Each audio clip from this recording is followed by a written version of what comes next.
Hello दोस्तों। आयुर्वेद का नाम सुनते ही या तो लोग ब्लाइंड बिलीव करने लगते हैं या डर के भाग जाते हैं। क्या आयुर्वेद की सारी दवाइयाँ सेफ होती है? क्या आयुर्वेद जो कि 5000 साल पुरानी नॉलेज है ये वाकई में इफेक्टिव है या सिर्फ मार्केटिंग का खेल? आज इन बातों का पोस्टमार्टम करेंगे।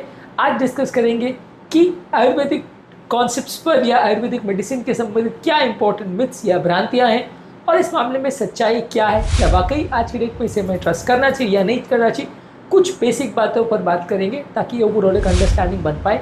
आज का टॉपिक है आयुर्वेदिक मेडिसिन के बारे में कुछ इंपॉर्टेंट मिथ्स या भ्रांतियाँ। टॉपिक पर जाने से पहले जो लोग हमारे चैनल पर नए हैं उन्हें रिक्वेस्ट करूँगा कि चैनल को सब्सक्राइब करें, वीडियोस को लाइक करें, शेयर करें, फॉलो करें, कमेंट करें, पूरा देखें। टॉपिक इंपॉर्टेंट है, इसे एंड तक देखिएगा। टॉपिक के मिड पोर्शन में कुछ इंटरेस्टिंग फैक्ट्स बताऊंगा आपको हमारे ट्रिविया सेक्शन में, जो इस टॉपिक संबंधित आपको ऐसी बातें बताएंगे जो आपको ज्ञान भी देंगे और हैरान भी करेंगे। तो चलिए शुरू करते हैं मेरे साथ ही हल्का सा।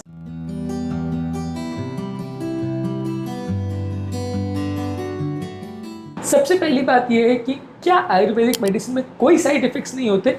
डेफिनेटली आयुर्वेदिक मेडिसिन नेचुरल है। साइड इफेक्ट्स होने का चांस केमिकल्स में कुछ हद तक ज़्यादा होता है, पर वो पूरी तरह से हार्मलेस है ऐसा ज़रूरी नहीं है। कई हर्ब्स में टॉक्सिसिटी हो सकती है, कई हर्ब्स नेचुरल मेडिसिन के साथ या कई हर्ब दूसरे एलोपैथिक मेडिसिन के साथ इंटरेक्ट कर सकते हैं, रिएक्शन कर सकते हैं। कई ड्रग्स में कुछ हैवी मेटल्स भी हो सकते हैं या थोड़ी बहुत इम्प्योरिटी भी हो सकती है, जिसकी वजह से वो लिवर किडनी के लिए टॉक्सिक हो सकती है। तो आयुर्वेदिक मेडिसिन 100% सेफ मानना एक भ्रांति है, एक मिथ है। ये पूरी तरह से 100% सेफ नहीं होती, इसमें भी सिग्निफिकेंट टॉक्सिसिटी हो सकती है। बस का ये है कि कंपैरेटिवली क्योंकि ये नेचुरल है तो उनको कंपैरेटिवली सेफर मानते हैं, लेकिन पूरी तरह से सेफ नहीं है। अगला इंपॉर्टेंट मिथ ये है कि आयुर्वेदिक की सारी मेडिसिन जो है वो साइंटिफिक होती है और सबको मॉडर्न मेडिसिन से बैक किया गया है। कुछ हर्बल प्रोडक्ट्स जैसे टर्मरिक है, अश्वगंधा है, ये डेफिनेटली इन पर रिसर्च हुआ और इस पर काफ़ी डेटा अवेलेबल है जो सजेस्ट करता है कि इसमें काफ़ी फायदे हैं। पर बहुत सारे आयुर्वेदिक हर्बल फॉर्मुलेशंस ऐसे हैं जिसमें रिसर्च की आवश्यकता है ये देखने के लिए कि वो कितनी हद तक सेफ है और कितनी हद तक इफेक्टिव है। इसलिए आयुर्वेद की हर दवाइयाँ आयुर्वेदिक साइंस द्वारा बैकअप जरूर है, लेकिन साइंटिफिक रिसर्च और क्लिनिकल ट्रायल्स ज़्यादातर चीज़ों पे नहीं अवेलेबल है। यही कारण है कि इन सारी चीज़ों को बहुत वर्ल्ड वाइड यूज़ नहीं किया जाता, क्योंकि इनकी सेफ्टी और एफिकेसी पूरी तरह से कंफर्म नहीं हुई है आज तक। कुछ इंपॉर्टेंट चीज़ें हैं जो कि डेफिनेटली एलोपैथिक मेडिसिन में भी जिसके बारे में डिस्कशन है और जिसको काफ़ी हद तक सेफ माना जाता है, तो उनको डेफिनेटली यूज़ करने में कोई दिक्कत नहीं है। पर काफ़ी चीज़ों में अभी डेटा आना बाकी है। तो ये सारी चीज़ों में 100% हर चीज़ों में साइंटिफिक बैकअप है ऐसा सोचना मिथ हो सकता है। इसके अलावा एक और मिथ है कि आयुर्वेद इंस्टेंटली वर्क करता है क्योंकि वो प्योर होता है।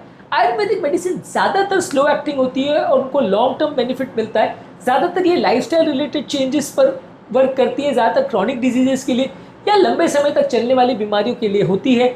इमरजेंसीज में ये वर्क नहीं करती है, ज़्यादातर इमरजेंसी के लिए बहुत सिलेक्टेड ही इसमें ऑप्शंस अवेलेबल रहते हैं, लेकिन ये बहुत रैपिडली एक्टिंग दवाइयाँ नहीं होती। ज़्यादातर ये लॉन्ग टर्म बीमारियों में असर करती है, इनका असर स्लो होता है, काफ़ी हद तक बीमारियों को ये जड़ से ठीक कर सकती है। इसलिए इसको लंबे समय तक एक्ट करने वाली या परेशान करने वाली बीमारियों के लिए अक्सर प्रयोग करते हैं।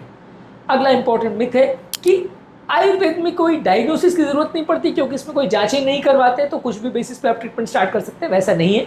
आयुर्वेदिक का प्रैक्टिस पैटर्न अलग है, बॉडी के अलग अलग तरह के दोषों का असेसमेंट किया जाता है, उसके बेसिस पे आयुर्वेद को वैद्य द्वारा आपकी प्रकृति पर, आपकी विकृति पर, आपके डाइजेशन पर, आपके मेंटल स्टेट पर, ये सारे दोषों के बेसिस पे आपको ट्रीटमेंट किया जाता है, ना कि रैंडमली किसी को कुछ भी दे दिया जाता है। इसलिए कई बार over the counter herbal medicine जो आप ले लेते हैं कि हर्बल के नाम पे वो सेफ रहेगा, तो ऐसा ज़रूरी नहीं है कि उसमें वो आयुर्वेदिक बेनिफिट आपको मिलेगा, क्योंकि आपकी बॉडी की प्रकृति और आपकी बॉडी के जो इंटरनल जो दोष हैं या जो आपकी बॉडी की अलग अलग मेंटल और फिजिकल स्टेटस है, ये सारी चीज़ों को बिना असेस किए यदि दवाइयाँ दिया जाएगी तो उससे बहुत ज़्यादा फायदा नहीं होगा।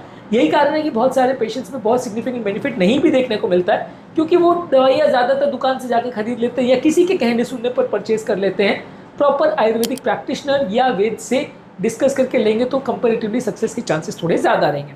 इसके बारे में कुछ लोग की मिथ होती है कि वो सारे प्रॉब्लम्स को ठीक कर सकता है।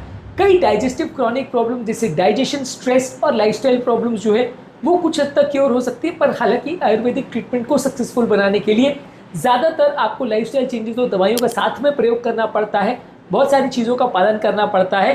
हार्ट अटैक और स्ट्रोक और एक्सीडेंट जैसी इमरजेंसी कंडीशंस में आयुर्वेदिक मेडिसिन उतनी यूजफुल नहीं होती हैं। इसके अलावा आयुर्वेद के बारे में ये माना जाता है कि सिर्फ दादी माँ के जो घरेलू नुस्खे हैं आयुर्वेदिक वही है। आयुर्वेद बेसिकली कॉम्प्लेक्स फ्रेमवर्क पर वर्क करता है जिसे दोष थ्योरी बोलते हैं। सर्जरी भी इसमें इंक्लूडेड है। सुश्रुत संहित में सर्जरी के प्रोटोकॉल्स पर भी बात हुई है और डिटॉक्स प्रोटोकॉल में पंचकर्म पर बात हुई है।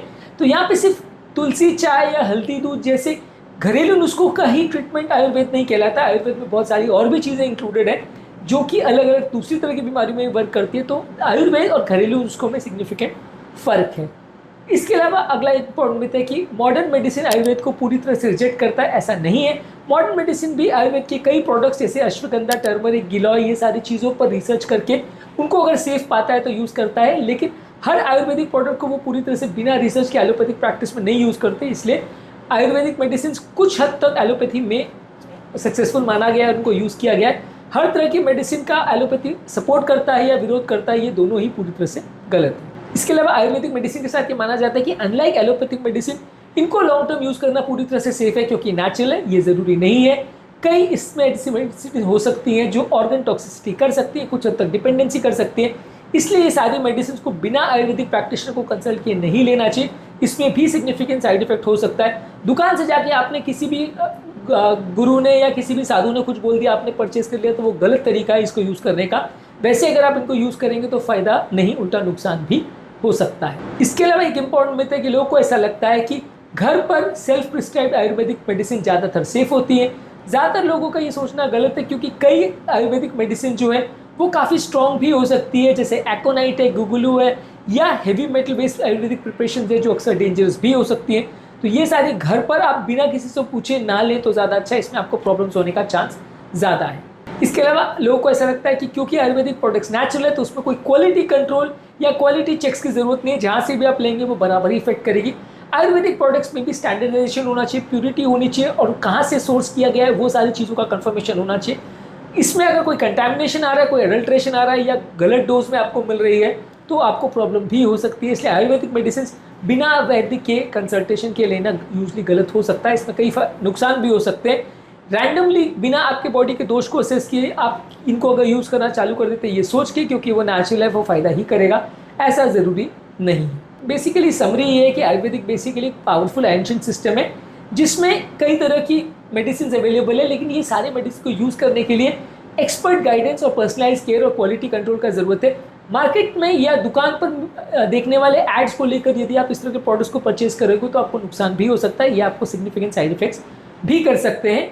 बेसिकली इसके साथ अगर आपको यूज़ करना है तो इंपॉर्टेंट जो प्रैक्टिकल यूटिलिटी के पॉइंट्स है वो ये है कि आपको इसको सेल्फ मेडिकेशन में यूज़ नहीं करना है। हर्बल मेडिसिन मानकर कहीं पे भी दुकान से कुछ भी परचेज कर लिया और उसको यूज़ करना चालू कर दिया वो गलत है। प्रॉपर आयुर्वेदिक प्रैक्टिशनर या वैदिक कंसल्ट करके ही लीजिए। सर्टिफाइड ब्रांड्स और लाइसेंस प्रोडक्ट्स का ही प्रयोग करिए, नहीं तो कई बार क्या होता है कि इम्प्योर प्रोडक्ट्स होते हैं, आपको कई बार वो फायदे के बदले नुकसान भी कर सकते हैं। आयुर्वेद को प्रिवेंटिव टूल की तरह या क्रॉनिक इलनेसेस में ज़्यादा यूज़ करिए, इमरजेंसी में बहुत ज़्यादा रोल नहीं है। पेट की हेल्थ के लिए, इम्यूनिटी बढ़ाने के लिए, नींद के लिए, स्ट्रेस के लिए या ये सारी चीज़ों में सपोर्टिव और प्रिवेंटिव केयर में आयुर्वेदिक प्रैक्टिस का जो या मेडिसिन का काफ़ी अच्छा रोल है। ज़्यादातर हम ये मान के चलते हैं कि आयुर्वेदिक मेडिसिन और ट्रीटमेंट जो है वो एलोपैथिक प्रैक्टिस के साथ कॉम्प्लीमेंट कर सकता है, उसको पूरी तरह से रिप्लेस नहीं कर सकता।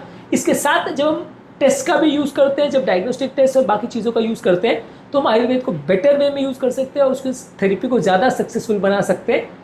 आयुर्वेदिक पावर जो है आपको सेफली यूज़ करने से आपको फ़ायदा करेगा। अगर लॉन्ग टर्म थेरेपी बिना किसी से पूछ के और बहुत अनरियलिस्टिक एक्सपेक्टेशन के साथ आप इसको यूज़ करेंगे तो आपको हार्म भी हो सकता है और डिसअपॉइंटमेंट भी हो सकता है। तो बेसिकली आयुर्वेद में बहुत सारे पोटेंशियल है लेकिन इसके अंदर बहुत सारे मिथ्स और अवधारणाएं भी है। इसमें सच को ढूंढना ज़रूरी है। जब तक आयुर्वेदिक साइंटिफिक लेंस के द्वारा देखकर आप परचेज नहीं करते हो या ध्यान से उसको प्रॉपर्ली प्रोक्योर नहीं करते हो तब तक आपकी सेफ्टी भी कॉम्प्रोमाइज़ हो सकती है और हेल्थ भी कॉम्प्रोमाइज़ हो सकती है। हर ट्रेडिशनल चीज़ अच्छी नहीं होती, हर मॉडर्न चीज़ ख़राब नहीं होती। हर आपको देख के, तोल के, समझ के, अपनी बॉडी के रिक्वायरमेंट्स के हिसाब से और अपनी बीमारी के हिसाब से और अपने डॉक्टर की एडवाइस की बेसिस पे ये सारी चीज़ों को चूज़ करना चाहिए। आपके कमेंट्स और आपकी गालियों का मुझे इंतजार है। आई ऑब्वियसली अंडरस्टैंड कि बहुत सारे लोग जो ट्रेडिशनल मेडिसिन को बिलीव करते हैं और ब्लाइंड फेथ करते हैं वो गालियाँ देंगे। मोस्ट वेलकम, लेकिन फैक्ट्स समझना ज़रूरी है क्योंकि ज़्यादातर लोग आयुर्वेदिक साइंस को गलत तरह से यूज़ करते हैं और फ़ायदे के बदले कई बार नुकसान भी उन्हें झेलना पड़ता है। उम्मीद करूँगा कि आज के टॉपिक में कुछ नई बातें जानने को मिली होगी। जो लोग हमारे चैनल पर नए हैं उन्हें रिक्वेस्ट करूँगा कि चैनल को सब्सक्राइब करें, वीडियोज़ को लाइक करें, शेयर करें, फॉलो करें, कमेंट करें पूरा।